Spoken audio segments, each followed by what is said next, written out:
আসো, আমার ছেলের নাম আরিয়া।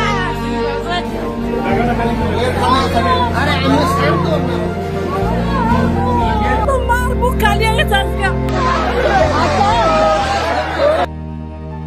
21 জুলাই সোমবার দুপুর ঢাকার আকাশে তখন নিদারুণ বিষণ্ণতা।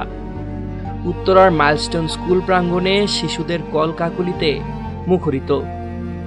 ভবিষ্যতের স্বপ্নগুলো যেন ছোট ছোট পায়ে ছুটোছুটি করছে। বাবা মায়েরা অধীর আগ্রহে অপেক্ষা করছেন তাদের বুকের ধনদের ঘরে ফেরানোর জন্য। কিন্তু কে জানতো এই সাধারণ দুপুরে এমনই এক মহাপ্রলয় অপেক্ষা করছে?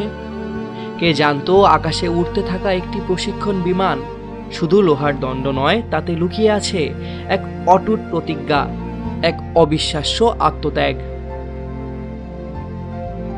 বেলা 1:06 বাংলাদেশ বিমান বাহিনীর F-7 বিজেআই প্রশিক্ষণ যুদ্ধ বিমানটি যখন উড্ডয়ন করলো, তখন হয়তো পাইলট ফ্লাইট লেফটেন্যান্ট তৌকির ইসলাম সাগর স্বপ্নেও ভাবেননি এটাই তার জীবনের শেষ উড্ডয়ন। বাংলাদেশ বিমান বাহিনীর ৭৬তম ব্যাচের এই তরুণ পাইলটের এটি ছিল প্রথম একক মিশন। নিজের যোগ্যতা প্রমাণের আকাশ ছোঁয়ার এক পরম আকাঙ্ক্ষার প্রতিফলন। মাত্র ১৩ মিনিটের মাথায় বিমানটি নিয়ন্ত্রণ হারাতে শুরু করলো। তাকে কন্ট্রোল রুম থেকে বারবার ইজেক্ট করার পরামর্শ দেওয়া হলো। নিজেকে বাঁচানোর সুযোগ ছিল তার সামনে, কিন্তু তৌকির তখন হয়তো ভাবছিলেন তার নিচে থাকা প্রাণগুলির কথা, স্কুলের শত শত শিশুর কথা। তিনি জানতেন প্যারাশুটে ইজেক্ট করলে বিমানটি সরাসরি আবাসিক এলাকায় বা স্কুল ভবনে আছড়ে পড়বে, ধ্বংসযজ্ঞ আরো বাড়বে। যে দৃশ্য এখন চোখের সামনে ভেসে উঠছে তা কোনো কল্পকাহিনী নয়, এ এক চরম বাস্তবতার প্রতিচ্ছবি। তৌকির চেষ্টা করেছিলেন বিমানটিকে যেন জনবসতিহীন এলাকায় নিয়ে যেতে পারেন, কিন্তু বিমানের নিয়ন্ত্রণ তখন তার আর হাতে নেই। প্রতিটি মুহূর্ত যেন মৃত্যুর কাছাকাছি টেনে আনছে তাকে। শেষ মুহূর্তে যখন বিমানটি মাইলস্টোন প্রিপারেটরি কেজি স্কুলের ভবনের উপর আছড়ে পড়ল, তখন তিনি হয়তো শেষবারের মতো কিছু করার চেষ্টা করছিলেন। তার শেষ নিঃশ্বাস মিশে গেছে পোড়া কাঠ আর লোহার গন্ধে। নিজেকে বাঁচানোর সুযোগ থাকা সত্ত্বেও তিনি তা করেননি।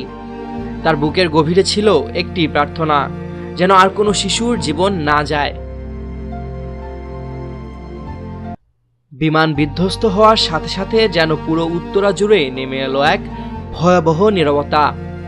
এরপরই শুরু হলো আহাজারি আর আর্তনাদ। এক নিমিষে স্কুলের ভবনটি পরিণত হলো ধ্বংসস্তূপে, চারদিকে আগুনের লেলিহান শিখা।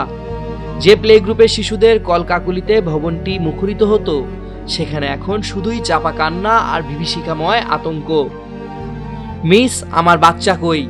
মোবাইল ফোনে চিৎকার করে কাঁদতে থাকা এক মায়ের আকুতি যেন হৃদয় বিদীর্ণ করে দেয়। শত শত বাবা মা তাদের সন্তানদের খোঁজে দিক বিদিক ছুটে বেড়াচ্ছেন। তাদের চোখের জল যেন যমুনার মতোই বয়ে চলেছে। জাতীয় বার্ন ইনস্টিটিউট সহ বিভিন্ন হাসপাতালে অর্ধশতাধিক দগ্ধ শিশুকে ভর্তি করা হয়েছে।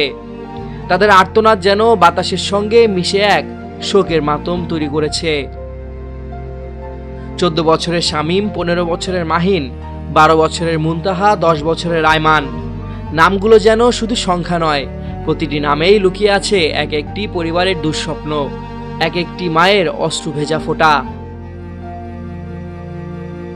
ফ্লাইট লেফটেন্যান্ট তৌকির ইসলাম সাগর, যিনি নিজের প্রথম একক মিশনেই আত্ম উৎসর্গ করলেন, তিনি হয়তো শুধু একজন পাইলট ছিলেন না, ছিলেন এক নীরব প্রহরী।